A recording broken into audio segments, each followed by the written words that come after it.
My bad eye can see better than my good eye now. So this guy, he came in, was uncorrected, no glasses, no contact lenses, hyperopic in the right eye, his good eye, and the left eye, ocular sinister, is the one that I'm going to be talking about mostly. He only corrects to 2400 in that eye, and when we looked at the maps, you can see that he's got like 90 diopters of K-max. It's a really thin cornea, plus there's a corneal scar, and that can make things a little bit more tricky when you do wavefront-guided optics. We start with the bare eye scan. This is a dynamic aberrametry. You can see on the top that image there is just a mess. That's not even like an accurate scan. When you look at the more coloration difference there is, the more aberration. Looking more at the bottom, that's the conventional scleral lens, the first one we put on his eye. And I forgot to mention, he had red hair. We call him Mr. Freckles. Because when we put the lenses on, he's looking at his arms, he's like, I have freckles? It's like, dude, how'd you forget you have freckles? You got red hair. Anyway, so we get him to 2030. So back in the day, that's when we'd stop. Hey, you're good, 2030? Well, we're not gonna stop at 2030. We did a wavefront-guided lens on him 2 years ago, and got him to 2020. You can see how the green pattern on the left is much more smoothed out. And for a year, he was super happy. He was seeing 2020, he was having no issues with driving at nighttime.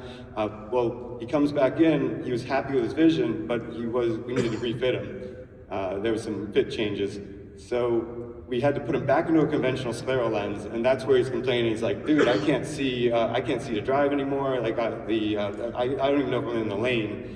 And you can see that E had it superimposed, and he was complaining about the large letters are in the front and smaller letters are behind.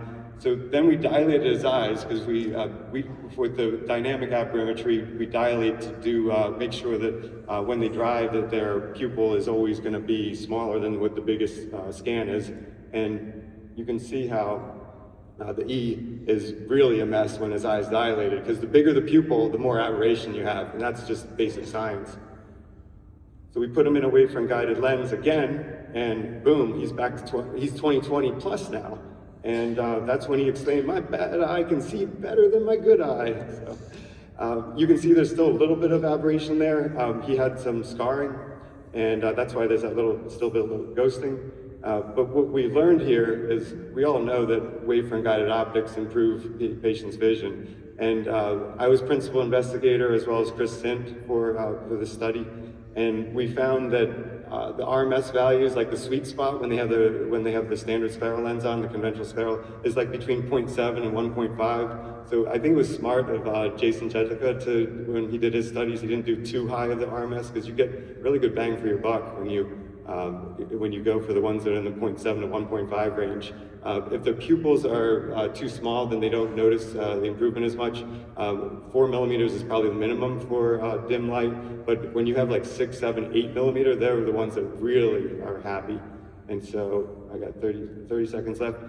It's less predictable with scars, and that's why I only had about a 45% improvement on his vision. But if you looked at what he started with, 2400 to then 2030 and then 2020 plus, he's happy camper. And so, couldn't bring my kitty cat, but that's a new addition to the family. That's Mocha and Dr. Schramm, scleral lens practitioners on Facebook. I'm out.